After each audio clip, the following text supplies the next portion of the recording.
감사로 보내주시니 진심으로 감사합니다. 하나님께서 목사님을 통해 우리 교회 공동체가 또 우리 성도들 한 분 한 분 가정 가문마다 들어야 될 말씀, 축복의 말씀을 주실 줄로 믿습니다. 하나님, 섬기는 모든 남녀 종들을 축복해 주옵소서. 이 시간에 다드림 찬양단과 함께 찬양 올릴 때 하나님의 거룩한 영으로 우리 모두의 마음과 영을 열어주시고 하늘 문을 열어주시고 우리의 마음속에 성령의 기쁨, 하늘의 기쁨이 가득하게 하옵소서. 예수님 이름으로 축복하며 기도 올립니다. 아멘.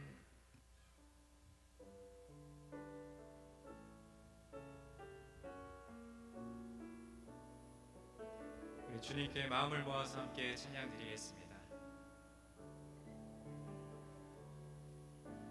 주 찬양합니다. 내 마음을 다해 주가 하신 놀라운 일들을 세상에 모두 전하리라. 주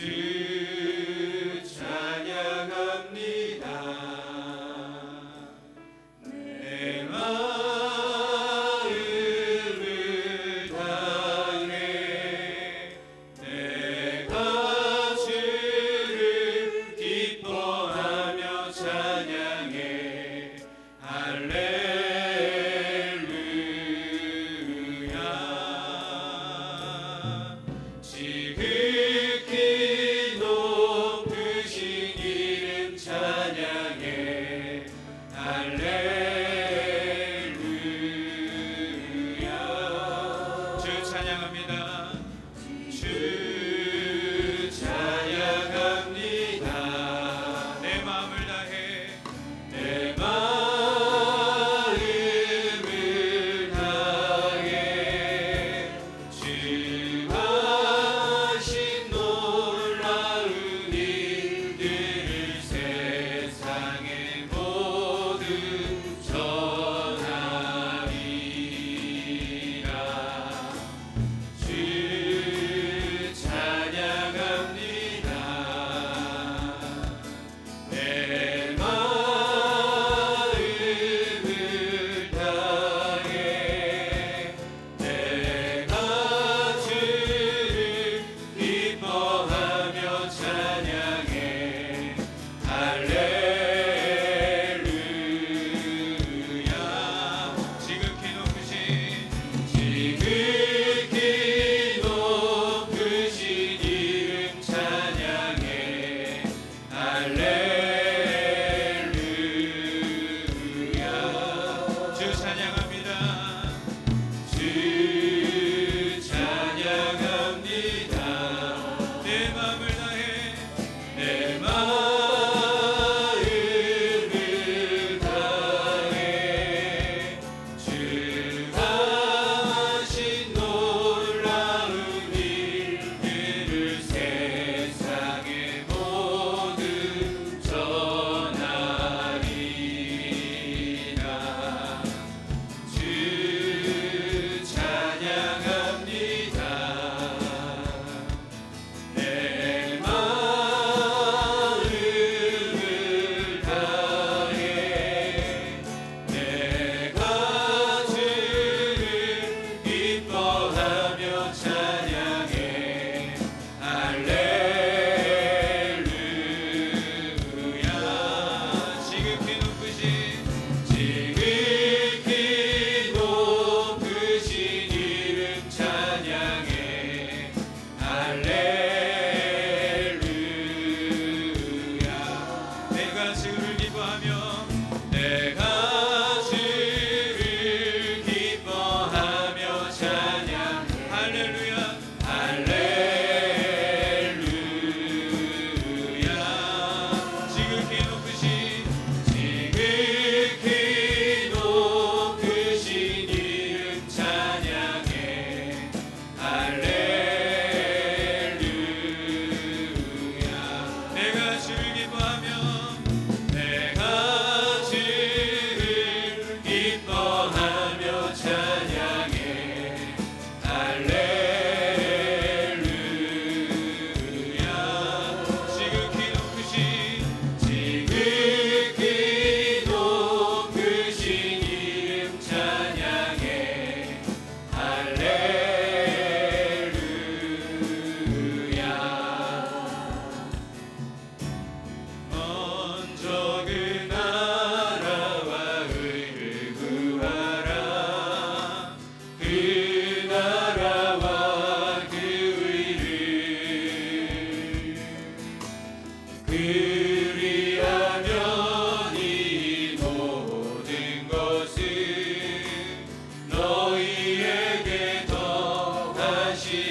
첫째 날 주님께서 우리에게 부어주실 은혜를 기대하며 함께 기도했으면 좋겠습니다. 특별히 우리에게 말씀을 전해주실 김일수 목사님을 위해서 기도해 주시고 우리가 말씀 받기에 합당한 우리의 마음밭이 될 수 있도록 우리 함께 합심으로 기도하며 주님 앞에 나아가겠습니다. 하나님 아버지 감사합니다. 하나님께서 오늘 이번 한 주간 우리에게 꿈새 하프타임을 허락해 주시고 하나님을 예배하며 또 하나님의 말씀 듣는 귀한 자리를 허락해 주시니 감사합니다. 특별히 이번 꿈새 하프타임에 보내주신 우리 김일수 목사님 성경으로 돌아가자라는 주제로 하나님의 말씀을 전하실 때 하나님의 말씀이 우리 마음밭에 심겨지게 하여 주시고 이제 전반기를 마무리하고 후반기를 시작하는 때에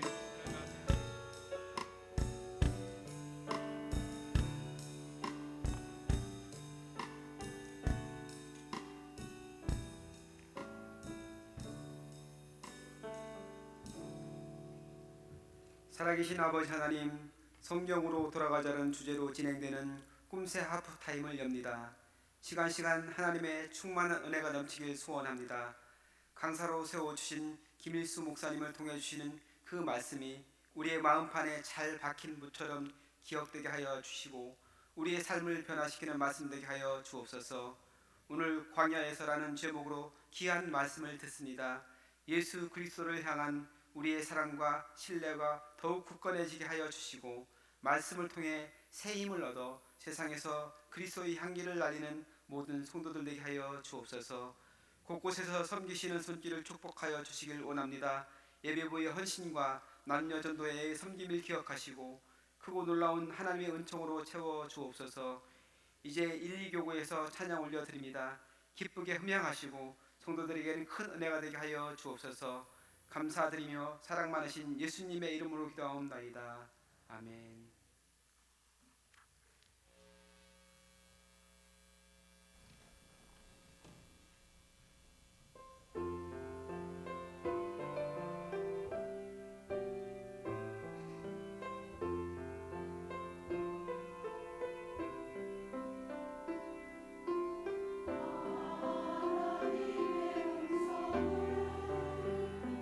듣고 자기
주셨습니다. 아주 은혜롭게 또 주님께 영광 돌렸고 또 성도들에게 은혜를 끼쳤습니다. 주의 이름으로 축복합니다. 오늘 설교 성경 본문 말씀 봉독하겠습니다. 신명기 8장 2절 3절 말씀입니다. 구약 성경 신명기 8장 2절 3절 말씀, 여러분이 받으신 꿈새 하프타임 책자에도 기록이 되어 있습니다. 자, 우리 모두 같이 봉독하겠습니다. 목소리를 맞추어서 또 이 두 절을 읽으면서 믿음을 가지고 읽을 때 이 두 절 말씀이 읽는 분들에게 이미 복이 되는 줄 믿습니다. 거룩하신 하나님의 말씀입니다. 2절 시작. 내 하나님 여호와께서 이 40년 동안에 내게 광야길을 걷게 하신 것을 기억하라. 이는 너를 낮추시며 너를 시험하사 내 마음이 어떠한지 그 명령을 지키는지 지키지 않는지 알려 하심이라. 너를 낮추시며 너를 줄이게 하시며 또 너도 알지 못하며 내 조상들도 알지 못하던 만나를 내게 먹이신 것은 사람이 떡으로만 사는 것이 아니요 여호와의 입에서 나오는 모든 말씀으로 사는 줄을 내가 알게 하려 하심이니라. 아멘. 한번 다 같이 이번 꿈새 하프타임의 주제를 해보시겠습니다. 제가 먼저 하고 따라해 주시면 감사하겠습니다. 성경으로 돌아가자. 한 번만 더 좀 더 큰 목소리로 해볼까요? 성경으로 돌아가자. 김일수 목사님은 제가 진짜로 참으로 존경하는 선배 목사님이십니다. 목사님들 평소에 제가 존경하고 있었는데 근자에 무슨 말씀을 좀 나누다가 제가 목사님이 성경 말씀과 더불어 굉장히 큰 은혜를 받고 이런 말씀을 잠깐 하시길래 제가 마음에 깊이 감동이 돼서 우리 목사님 꼭 모시고 우리 교회가 또 성도들이 말씀을 듣도록 해야 되겠다, 그런 생각이 들었습니다. 우리 서울 남지방 헤브론 교회 담임 목사님이십니다.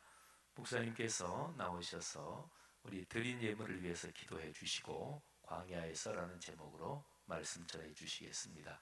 목사님 나오실 때 감사합니다 따뜻하게 박수로 환영하겠습니다.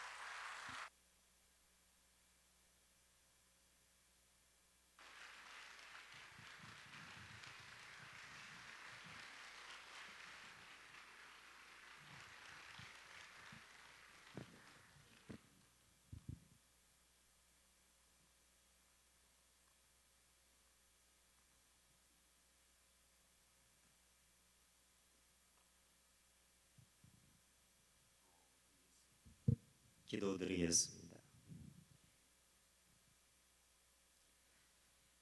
이 시간 교회 모든 임직자들은 여러분의 오른손을 심장 위에, 왼쪽 가슴 위에 조용히 얹어주시면 고맙겠습니다.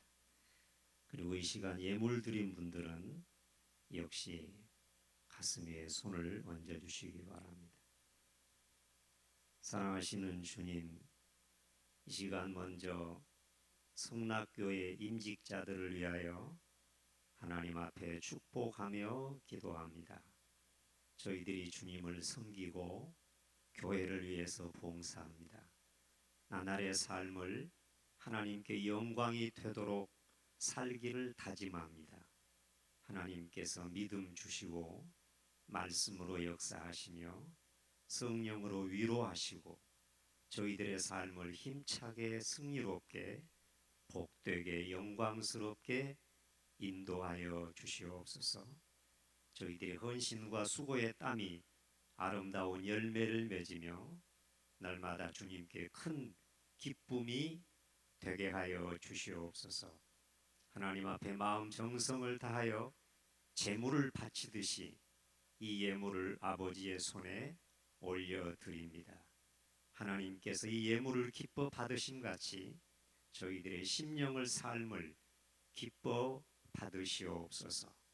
하나님 앞에 경건 생활에서 늘 앞서게 하여 주시고 하나님의 영광을 경험하며 저희들의 개인의 삶뿐만 아니라 가정생활, 일터에서 사업에서 하나님의 살아계심과 권능을 체험케 하여 주옵소서.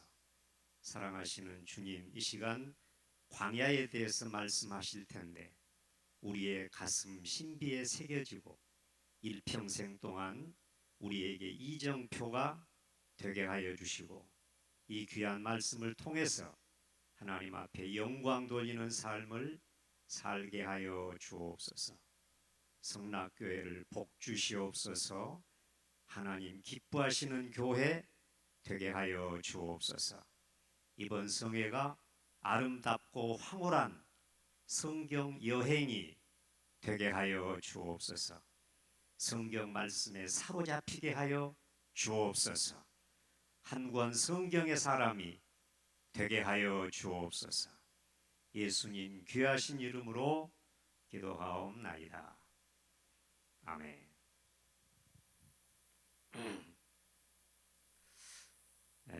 하프타임이라는 말이 굉장히 좋은 말입니다. 전반전을 치르고 또 후반전을 앞두고 하프타임 아주 영적으로 충전되는 그런 좋은 기회가 전기가 되실 줄로 믿습니다. 이번에는 저와 여러분이 함께 성경을 여행해 보도록 하겠습니다. 이 성경 여행은 어떤 세상 여행보다도 관광보다도 황홀한 여행이 될 줄로 믿습니다. 그리고 6번의 성회, 또 우리 목사님 메시지까지 하면 7번 성회는 이렇게 연계되어 있습니다. 아마 한 번이라도 빠지시면 이 맥이 통하지 않는, 성경의 맥이 끊기는 그런 결과가 될 것입니다. 그래서 가능하면 이번 7번 성회는 한 번도 빠지시지 말고 7번 전체 성회에 큰 기대와 갈망을 가지고 참석하게 되시기를 주님의 이름으로 축원합니다. 할렐루야. 자, 오늘은 첫 번째 주제로서 광야인데 내일은 믿음에 대해서 말씀드리겠습니다. 그리고 수요일 날은 성경에 대해서 말씀드리겠습니다. 목요일 날이 말씀이고 금요일 날이 묵상입니다. 그리고 마지막 날이 마음입니다. 굉장히 중요한 성경의 핵심적인 주제들이기 때문에 여러분 기대와 사모하는 마음을 가지고 시간 큰 은혜 받고 누리시기를 주님의 이름으로 축원합니다. 할렐루야. 자, 광야 영상을 먼저 한번 보시도록 하겠습니다. 아마 여기는 가보신 분도 계실 것입니다. 유대 광야가 아니고요, 미디안 광야입니다. 이름이 붙어 있어요. 이 장소는 와디럼이라고 하는 광야인데 아라비안 나이트라고 영화가 촬영된 장소이기도 합니다. 제가 이곳에 가서 그 천막 속에서 하룻밤을 지새고요. 그리고 이른 꼭두 새벽에 일어나서 천막 밖에 나가서 너무 추워서 담요를 뒤집어 쓰고 그 광야 한복판에서 기도했었습니다. 저는 성지 순례 전체를 한 그 감격보다도 그 광야에서의 하룻밤이 훨씬 더 큰 감동과 은혜를 받은 그런 체험이었습니다. 지금 보이시는 저 광야는 사진을 찍는 그 장소에서 저기 지금 바위산까지가 한 4km쯤 됩니다. 뒤로 한 2km쯤 되고요. 이 광야만 해도 200만 명 정도의 사람들은 충분히 텐트를 칠 수 있는 광활한 광야입니다. 근데 저 바위산 너머에 또 저런 광야가 펼쳐져 있습니다. 광야가 너무 웅장합니다. 신비롭습니다. 그래서 이 광야에 딱 서는 순간 하나님이 살아계시다. 성경 말씀은 진리다. 그런 확신이 드는 것입니다. 이 광야는 성경에서 큰 비중을 차지하고 있는데 먼저 결론을 말씀드리면 이 광야는 십자가입니다. 그래서 구약의 십자가가 광야고요. 그리고 신약의 십자가는 구약의 광야인 것입니다. 그래서 광야와 십자가가 하나로 직통으로 연결되어 있습니다. 모세는 태어난 지 석 달 만에 바로의 궁궐로 들어가지 않습니까? 그리고 그 모세라는 이름도 아므람이나 요게벳이 붙여준 이름이 아니고 그 바로의 외동딸이죠. 무남동녀 핫셉수트라고 하는 공주가 붙여준 애굽식의 이름입니다. 건져냈다 그런 뜻을 가지고 있는데 건진 받은 이 모세를 하나님이 이제 건지는 자로 이렇게 나중에 사용을 하시죠. 이 모세는 유모이지만 실제로는 친모의 젖을 먹으면서 바로의 궁궐에서 성장을 했고 40년 동안 채움의 궁궐 교육을 받습니다. 이 영성에는 크게 두 가지가 있는데 하나는 궁궐의 영성이 있고 하나는 광야의 영성이 있습니다. 궁궐의 영성은 자꾸 채우고자 하는 거죠. 채우고 그리고 누리고 자랑하고 이 채우는 거죠.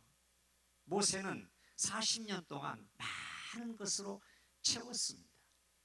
아마 그는 막 무술도 익혔을 것이고 리더십에 대해서도 공부를 했을 것이고 많은 왕이 되기 위한 예법도 공부했을 것입니다.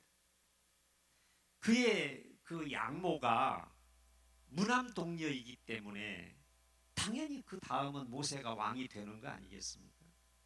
그렇기 때문에 그 당시 애굽에서 이 지구상에서 가장 크고 강대한 나라 애굽에서 최고의 교육을 받았던 거죠. 많은 것으로 채웠습니다. 그런데 그 결과는 애굽 사람을 죽이는 것으로 결과가 나타납니다.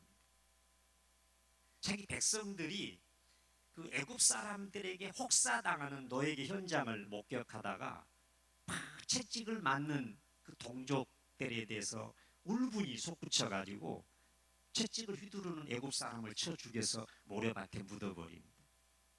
그것이 궁궐의 영성의 마지막 결론이고 열매입니다. 그래서 하나님께서 너 안 되겠다. 그래서 그 애굽의 궁궐에서 하나님이 모세를 저기 미디안 광야로 호렙산 기슭으로 하나님이 옮겨 놓습니다. 그때부터 이제 모세는 궁궐 대학에서 광야 대학으로 옮겨가게 됩니다. 거기에서 모세는 40년 동안 아무 교육도 받지 않습니다. 하나님은 그 광야 대학에서 채웠던 모든 것들을 다 내려놓게 하십니다. 모세를 큰 비게 만들어 주십니다. 그리고 모세로 하여금 오직 하나님께만 집중하도록 하나님이 훈련하십니다. 야곱은 그 하란 땅으로 가가지고 14년 동안 두 아내를 얻기 위해서 머슴살이 하지 않습니까? 그리고 하나님이 축복하셔서 6년 만에 그는 거부가 되죠. 그런데 모세는 40년 동안 장인의 집에 있었는데 십보라라는 딸과 결혼한 것 외에는 아무것도 소유가 없습니다. 양 한 마리도 전부 다 그냥 이드로 장인 어른의 양일 뿐입니다. 그냥 빈 몸으로 아무것도 얻지 못하고 아무것도 누리지 못하고 그냥 광야에서 양 몰고 다니면서 40년을 보냈습니다. 그것이 하나님의 결정적인 훈련입니다. 광야의 훈련인 거죠. 그 다음에 하나님이 그 모세를 애굽에 보내셔가지고 60만 명, 장정만 60만 명 이스라엘 백성들을 엑소더스 출애굽하게 하시죠. 그래서 하나님이 모세를 앞장 세워서 비로소 아브라함의 후손 이스라엘 민족을 구원하시는 것입니다. 탈출시키는 것입니다. 이제 그때부터 하나님과 이스라엘 백성들의 동행이 시작됩니다. 10가지 재앙으로 바로와 애굽을 치시고 그들을 건져내서 홍해 바다를 통과하게 하시죠. 그것을 사도 바울은 세례라고 말합니다. 이스라엘 백성들은 홍해 바다를 통과하면서 세례를 받았습니다. 그렇게 바울은 기록합니다. 그래가지고 이스라엘 백성들은 50일 만에 시내산에 모세가 하나님께 부름을 받았던 바로 그 장소, 40년 동안 그가 광야 훈련을 받았던 바로 그 장소로 하나님이 그 백성들을 인도하십니다. 그리고 출애굽기 19장에 보면 하나님이 드디어 이스라엘 백성들에게 강림하십니다. 굉장히 특이한 사건입니다. 그동안에는 하나님께서 이렇게 개인적으로 특별한 어떤 사명자에게 나타나셨고 말씀하셨고 그 정도였습니다. 그런데 출애굽기 19장에 보면 하나님께서 친히 시내산에 강림하십니다. 그때 쉐키나라 그러죠. 하나님의 임재의 사인이 나타나는 거죠. 천둥 번개가 치고 사라지지 않는 황홀한 신비한 구름이 시내산을 뒤덮습니다. 그리고 나팔 소리가 크게 울려 퍼집니다. 시내산에 하나님의 그 신비한 불이 거기에 임해 있습니다. 그리고 그 가운데 드디어 하나님이 시내산에 강림하시는데 그것은 하나님의 산 위에 강림하시는 사건이 아니고 하나님께서 이스라엘 백성들 그 한 복판에 하나님이 강림하시는 것입니다. 그리고 하나님께서는 출애굽기 24장에서 드디어 이스라엘 백성들과 결혼식을 하십니다. 모세가 온 백성들을 모으고 그들을 향하여서 피를 뿌립니다. 독특한 의식입니다. 모세가 백성들을 향해서 피를 뿌립니다. 그게 바로 유명한 시내산 계약입니다. 이게 하나님과 이스라엘의 결혼식이에요.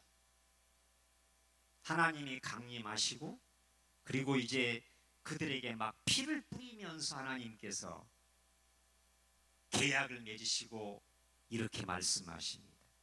이제부터는 내가 너희의 하나님이고 너희는 내 백성이 되리라. 할렐루야.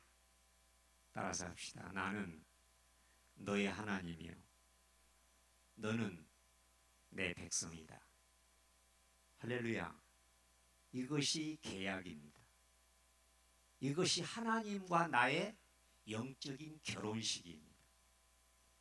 그래서 하나님께서는 예레미야 2장 2절에 보면 광야에서의 이스라엘 백성들과의 동행이 신혼이었다고 말씀하십니다. 굉장히 특이한 기록입니다. 이스라엘 백성들이 광야에서 아무것도 없잖아요. 아까 그림 보셨는데 그 광야에는 아무것도 없어요. 빨갛지 않습니까? 이 바닥이 다 빨갛고 산도 빨개요. 거기가 다 철분이에요. 여기는 살 수가 없는 거예요. 그냥 이렇게 거의 건물처럼 돼 있는 우수초라든지 산에 이제 물기가 조금 있는 곳에 아주 그 열대 지방에 강한 나무들 몇 그루 있는 정도고요.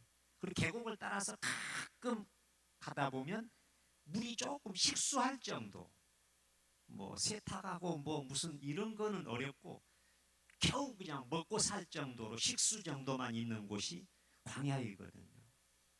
그런데 하나님께서 40년 동안 이스라엘 백성들과 동행하셨는데 하나님이 이스라엘 백성들과 함께 계시고 그들이 여호와의 이름을 부르며 가끔은 그들이 원망도 하고 불평했지만 그들의 입에서는 끝없이 하나님을 불렀어요.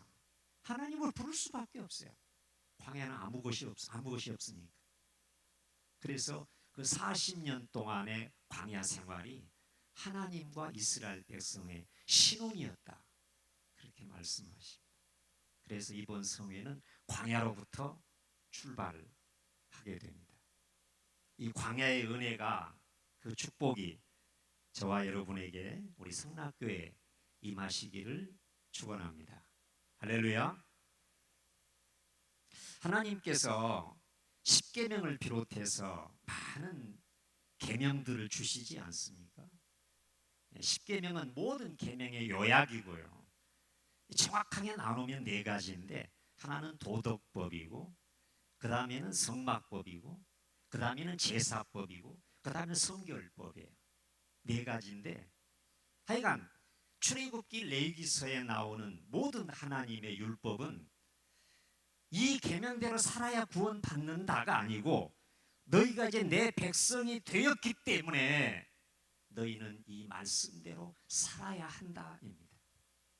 강하게 말씀드리면 이 십계명뿐만 아니라 모든 하나님의 말씀은 오늘 본문에 보면 명령입니다. 명령입니다.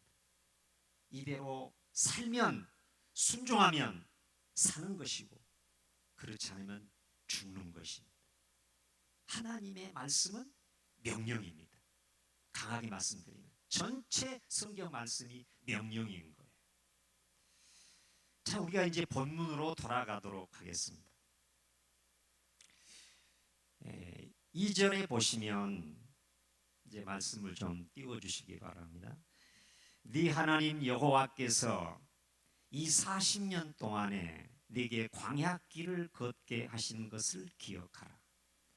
이는 너를 낮추시며 너를 시험하사 네 마음이 어떠한지 그 명령을 지키는지 지키지 않는지 알려 하심이라.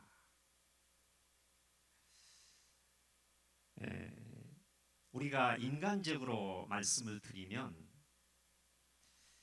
어떤 사람이 건강하게 살다가 건강을 잃어버렸어요. 그럼 하나님이 그 사람을 지금 광야로 부르시는 것입니다. 어떤 사람이 정말 좋은 사람 만나가지고 사랑하고 연애하다가 시련을 당했습니다. 이것도 하나님이 그 사람을 광야로 부르시는 것입니다. 가정생활을 화목하게 잘 했는데 언제부턴가 삐걱거리고 티격거리고 자꾸 다툼이 싸움이 분노가 쌓여갑니다. 가정이 엉망이 돼갑니다. 그러면 상담가를 찾아갈 게 아니고 하나님이 그 사람을 광야로 부르시는 것입니다. 잘 되던 사업이 언제부턴가 내리막길로 곤두박질 쳐갑니다. 아무리 노력해도 되지가 않습니다. 하나님이 그분을 광야로 부르고 계시는 것입니다. 자, 여기 보면 2절 말씀은 광야에 대해서 말씀하십니다. 이 광야는요, 첫째가 뭐냐 하면 낮아지는 곳입니다. 어떤 연유로든 하나님의 사람이 높아지잖아요. 내가 교회에 헌금을 내가 얼마나 했는데 나는 하나님 앞에 은사를 많이 받은 사람이야. 막 이런 거는 영적인 교만이거든요. 영적으로 높아지는 거거든. 나는 서울에서 스카이대학 나왔어. 나는 박사야. 지적인 교만이지 않습니까? 내가 세상에서 사회에서 높은 지위에 올랐는데 이 계급적인 교만이죠.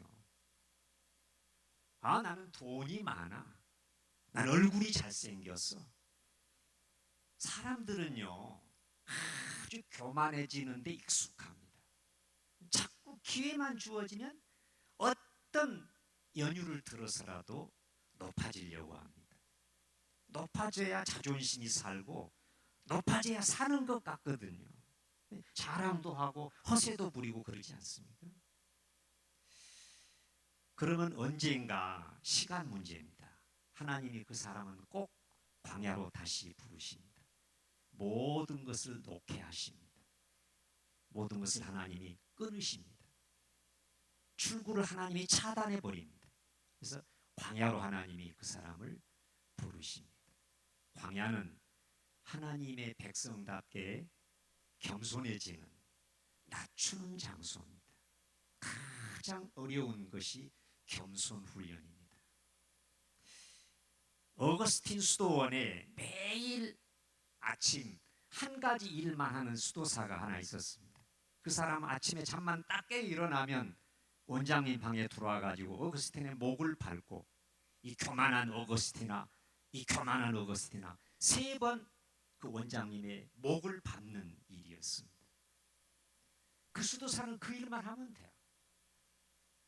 그것은 그 성자 어거스틴도 얼마나 겸손해지는 것이 어려웠어 그렇게 했는가.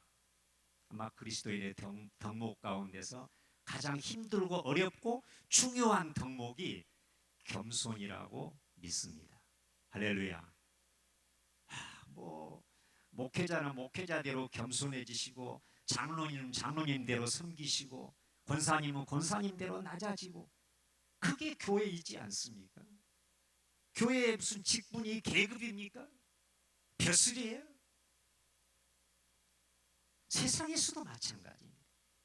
집에서도 부모님이 자녀들을 섬기는 마음을 가지고, 직장에서 사장님, 회장님이 직원들을 늘 돌보고 그들의 인격과 그들의 복지를 늘 염려하면서 늘 그들을 위해주고 돌보아주고 같이 울어주고, 그게 진정한 리더가 아니겠습니까? 광야는요 낮아지는 장소입니다. 하나님이 높아졌다 싶으면요 어떤 사람이든 지위 고하를 막론하고 하나님이 광야로 콜하십니다. 너 광야로 좀 들어와야 되겠어. 다 모든 걸 없애버립니다. 없애버립니다. 광야에 들어가면 아무것도 없거든요. 광야에서는요 하나님만 바라볼 수밖에 없어요. 아무것도 없어. 논도 밭도 없고 물도 없고 사람도 없고 회사도 없고 곡식살 방앗간 슈퍼마켓도 없어. 광야에 아무것도 없는 곳이, 그냥 하늘을 볼 수밖에 없는 곳이 광야입니다. 광야에 들어서면 천하의 교만한 사람들도 하나님이 낮추십니다. 여지없이 낮춰버립니다. 겸손할 수밖에 없도록. 겸손은 우리의 노력과 수련으로 되어지는 게 아닙니다. 아무리 결심해도 소용없습니다. 하나님이 낮추셔야 겸손해집니다. 할렐루야. 이게 광야의 메시지입니다. 두 번째는요, 광야는 너희가 내 명령을, 아까 제가 명령이라고 그랬죠. 내 명령을 너희들이 제대로 듣고 따르는지. 청종이죠. 청은 듣는 거고 종은 따르는 거예요. 너희가 내 명령에 청종하는지 아니하는지 뭐예요? 시험하는 장소예요. 시험하는 장소. 이 말씀은 우리가 하나님 말씀대로 제대로 순종하지 않잖아요. 예배당에서 은혜 받을 때는 아멘 할렐루야 천사 같은데 집안에 들어가면 갑자기 폭군이 되는 거예요. 세상에 나가면 협잡군이 되는 거예요. 세금 다 떼먹고 자기 멋대로 사는 거예요. 안 믿는 사람과 똑같이 행동하는 거예요.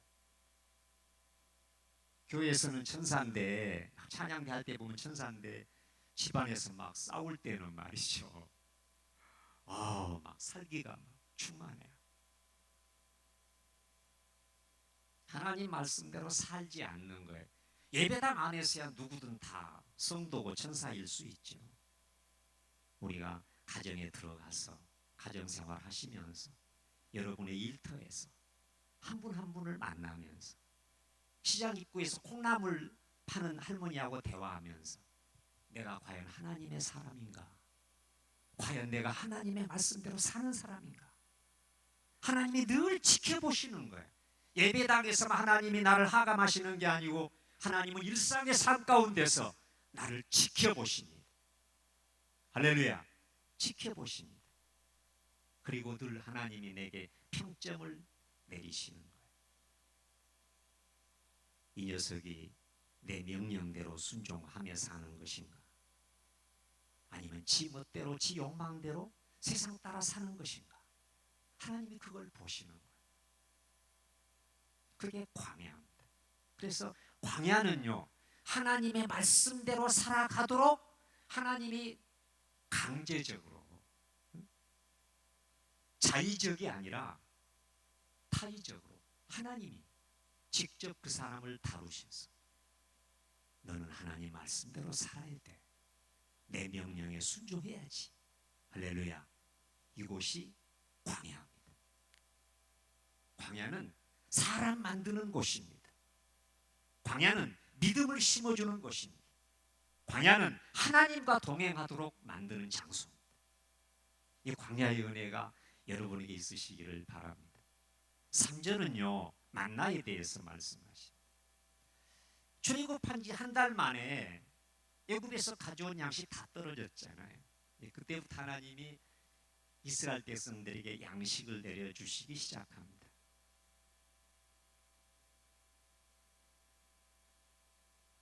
너희들이 해 뜨기 전에 천막 밖으로 나가면 하늘에서 내려주는 양식을 너희들이 볼 거야. 해가 뜨기 전에, 해가 지면 또 다 바스러져 버리니까 해가 뜨기 전에 그 양식을 식구들이 먹을 만큼만, 일용할 양식만 거두어 드리면 돼. 그리고 내가 안식일 전날은 이틀분 줄 테니까 안식일 걱정하지 마라. 다른 날은 하루분의 양식인데 안식일 전날은 내가 이틀분 줄 테니까. 할렐루야. 장사하시는 분들, 사업하시는 분들 명심하셔야 됩니다. 한번 따라서 하실까요? 주일 전에 이틀분을, 한 번 더, 주일 전에 이틀분을. 목사님 그런 얘기 하지 마세요. 제가 음식점 하는데요, 주일날은 따블이에요, 따블.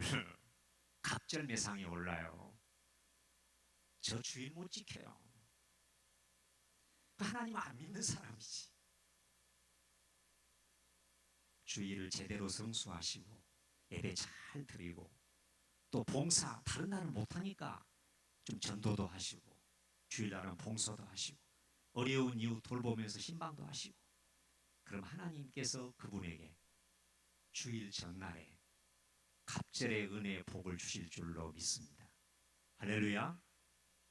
자, 만나를 내려주셨는데 여기 하나님께서 말씀하시는 거예요. 내가 너희들에게 매일매일 육신의 양식을 내려주잖아. 근데 그 만나는요, 밥을 해 먹을 수도 있고 떡을 해도 되고 찌개 해도 되고 국물 끓여도 되고, 이게 만능 식재료인 거예요. 다른 게 필요가 없어. 40년 동안 하나만 있으면 돼요. 만나 하나만 있으면 돼요. 만능 양식인 거예요. 이 신비한 양식을 하나님이 내려주셨는데 얼마나 신비하고 얼마나 맛이 있었으면 이것이 무엇이냐? 그게 만나의 뜻이에요. 이렇게 맛있을 수가. 그게 만나의 뜻이에요.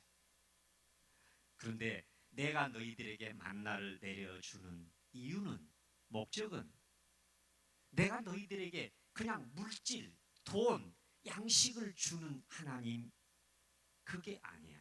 그게 아니야. 내가 너희들에게 만나를 내려주는 이유는, 목적은 너희가 떡으로 사는 것이 아니라 하나님의 말씀으로, 하나님의 모든 말씀으로 사는 줄을 알게 하려 함이라. 할렐루야. 광야는 하나님이 하나님의 백성들을 알기 위해서 시험하는 장소고, 만나는 우리가 하나님을 아는 것이고 내가 어떻게 사는가를 깨우치는 신비한 교육의 양식인 거예요.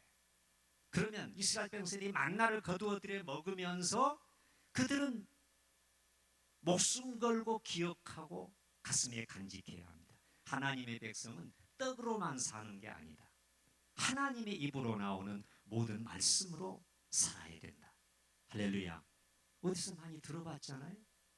예수님이 광야에서 40일 동안 기도하시고 나서 금식하시고 나서 마귀가 나타나가지고 첫 번째 던지는 시험이 너 배고프지? 이 광야의 돌들이 그 광야의 그때 그 유대 광야의 돌들이 지금 우리나라의 설기떡처럼 돼 있어요. 이렇게 층층이 돼 있어가지고 언뜻 보면 떡처럼 보일 수도 있어요. 이 돌들이 네가 하나님의 아들이라면 이 돌들이 떡덩이가 되게 하라. 그겁니다. 세상 사람들도 나름대로 꿈이 있고 욕망이 있죠. 근데 마귀는요, 내가 딱 교회당에 들어오면, 내가 예수님 만나고 하나님 영접하면 그때부터 끊임없이 우리에게 시험하고 질문하고 유혹합니다. 너 지금 하나님의 자녀 됐잖아.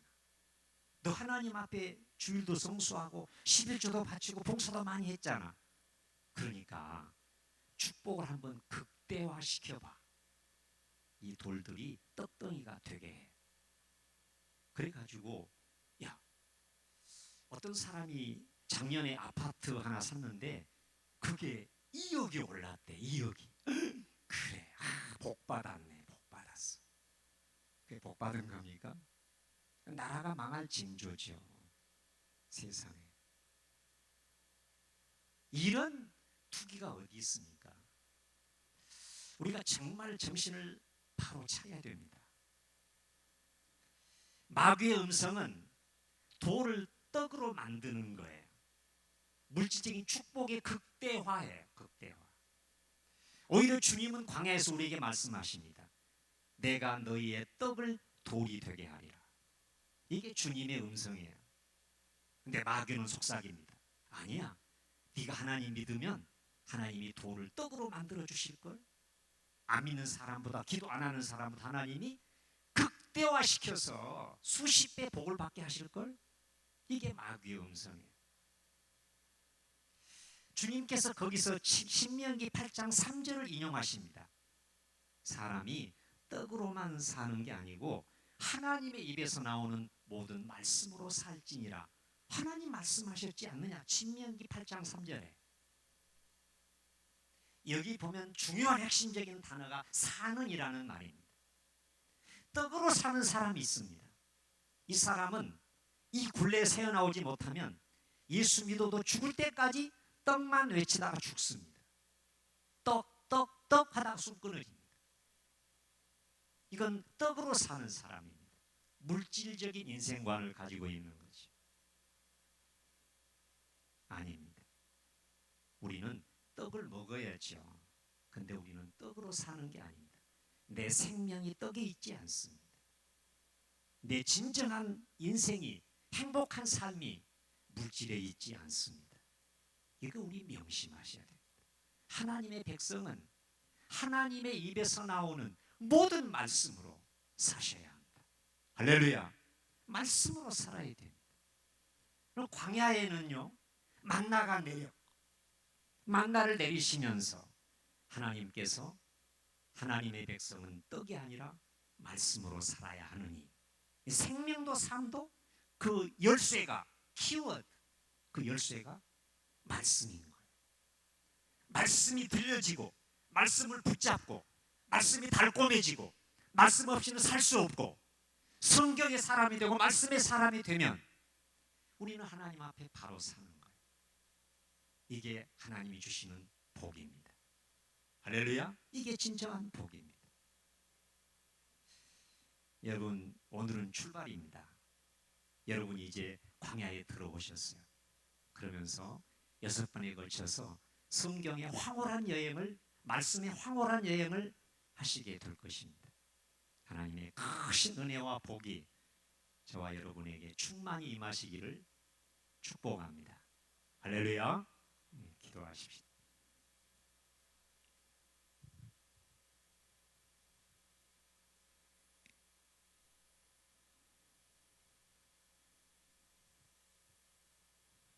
주님, 우리는 즐거운 황홀한 즐길 거리들을 찾아서 해외에도 나가서 관광을 다니고, 우리는 잘못된 영상물에 현혹되기도 하고, 멋있는 남자, 예쁜 여자를 보면서 마음의 믿음이 흔들리기도 합니다.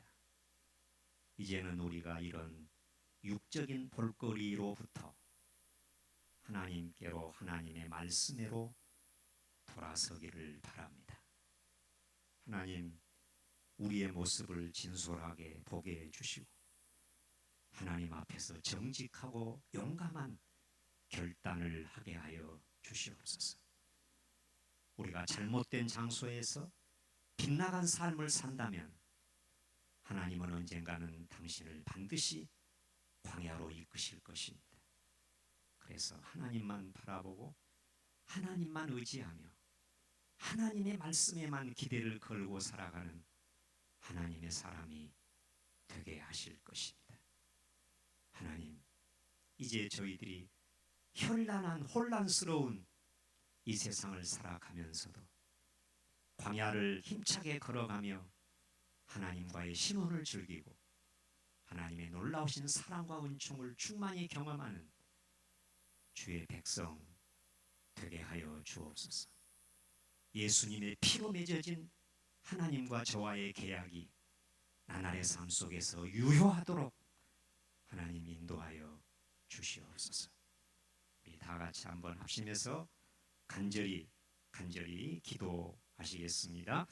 할렐루야. 살아계신 우리 아버지 하나님, 감사합니다. 감사드립니다. 하나님 아버지, 살아계십니다. 아버지 하나님께서 저희들을 사랑하시고 우리를 바른 길로 인도하십니다. 우리 아버지 하나님께서 이번 성회를 통해서 우리 모두에게 한 사람에게도 남김없이 하나님께서 친히 강림하여 주시고 하나님께서 크신 권능의 손길로 역사하여 주시기를 바랍니다. 돌이켜 주시옵소서. 하나님만 의지하게 해주시고 주의 말씀만 붙잡는 삶으로 인도하여 주시기를 원하옵나이다. 할렐루야. 살아계신 우리 아버지 하나님, 감사합니다. 감사합니다. 이제 내일 아침 믿음의 말씀을 주실 텐데 우리 아버지 하나님께서 큰 은혜로 역사하여 주시고 주의 은혜를, 주의 말씀을, 주님을 사모하는 심령들이 되게 하여 주시옵소서. 아버지 하나님께서 우리 성락성결계 크게 부르시고 축복하십니다. 아버지 하나님 말씀으로 돌아가게 하시고 성경으로 돌아가게 하시며 하나님 말씀에 견고히 서게 하시고 성도들 한 분 한 분이 하나님의 말씀의 사람이 되도록 역사하여 주시기를 바랍니다. 우리 아버지 하나님 함께하여 주시옵소서. 인도하여 주시옵소서. 하나님 아버지의 영광을 체험하기를 바랍니다. 우리 아버지 하나님께서 뜨겁게 강권적으로 성령의 충만함을 함께하여 주시기를 바랍니다. 진리의 영이신 주께서 친히 역사하여 주옵소서. 우리 아버지 하나님 감사드립니다. 감사합니다. 주님 영광을 받으시옵소서. 주님 영광을 받으시옵소서. 주님 이 시간에 결단하며 기도하는 성도들의 마음마다 하늘에 거룩한 종이 함께 하시기를 주님이여 간절히 원합니다. 사랑이 많으신 하나님 아버지, 주의 거룩한 말씀 앞에 떨며 겸손히 엎드려 기도하며 하나님의 은총을 간구하오니 하나님께서 우리 한 사람 한 사람 마음을 축복하여 주시기를 간절히 원합니다. 사랑이 많으신 아버지께서 역사하여 주옵소서. 능력으로 붙들어 주시기를 주님 간절히 원합니다. 할렐루야. 감사합니다. 축복하옵소서. 이 시간에 서로 가지 기도 제목을 더 드리겠습니다. 계속해서 말씀을 전하실 김일수 목사님을 위해서 기도해 주시고, 또 이번 말씀이 쭉 이어지는 성경의 여행인데 하나님 평생 잊지 못할 내 삶의 복이 되게 하시고 가정 가문의 복이 되게 하옵소서. 또 꿈새 하프타임에 들은 말씀 가지고 올해 남은 6개월 큰 복을 누리며 살게 하시고 말씀으로 살게 하시고 거룩한 주님의 손을 꼭 붙잡고 살게 하옵소서. 또 우리 교회 오늘부터 중국 선교부가 몽골 단기 선교 출발합니다. 그리고 해외 8군데, 국내 1군데 해외 선교가 시작됩니다. 기도해 주시기를 바라고 교육기관 여름 사역을 위해서 기도해 주시기를 바랍니다. 다시 한 번 더 통성으로 자유롭게 기도하시다가 내일 새벽에 만나겠습니다. 다 같이 합심하여 기도합니다. 하나님 아버지, 은혜를 감사합니다. 하나님의 거룩한 사랑으로 우리 사랑하는 성도들을 축복하시며 오늘 첫날 말씀 듣고 다시 한번 광야의 의미를 깨닫게 하시니 아버지 하나님 은혜 진심으로 감사합니다. 하나님 아버지, 이 시간에 우리가 마음을 모아 기도합니다. 하나님 6일 동안 말씀을 증거하실 김일수 목사님을 축복하시며 영육간에 축복하시며 성령의 능력으로 붙잡아 주시기를 주님 간절히 기도합니다. 하나님 아버지, 성경 여행 하나님 사모하는 마음으로 강사 목사님의 말씀을 통해 하나님의 말씀을 여행하게 하시고 평생 잊지 못할 우리의 가정과 가문에 복이 될 주의 거룩한 말씀이 되도록 주님 축복해 주옵소서. 오 주님 간절히 기도합니다. 사랑하는 성도들 한 사람 한 사람 주의 복을 경험하게 하시며 하나님의 거룩한 말씀으로 걸어가는 인생길 얼마나 복된지 체험하도록 도우시기를 간절히 바랍니다. 하나님 아버지, 우리 교회 오늘부터 중국 선교부가 몽골 다녀옵니다. 하나님 올해 2019년에 해외 8개 나라 국내 한 곳에 하나님의 복음을 들고 걸어갑니다. 하나님께서 부장 장로님들 그리고 모든 함께하는 대원들 축복하시기를 원하고 목회자들을 축복하시기를 원하고 하나님 그 걸음걸음에 주 예수 그리스도의 복음만 들고 갈 수 있도록 주님께서 이끌어 주시기를 간절히 원합니다. 사랑하는 성도들을 축복하사 하나님의 사역을 위해 기도하며 동참할 때 하나님의 거룩한 은총이 함께 하시기를 간절히 기도합니다. 교육기관의 연맹사를 축복하시며 하나님 아이들과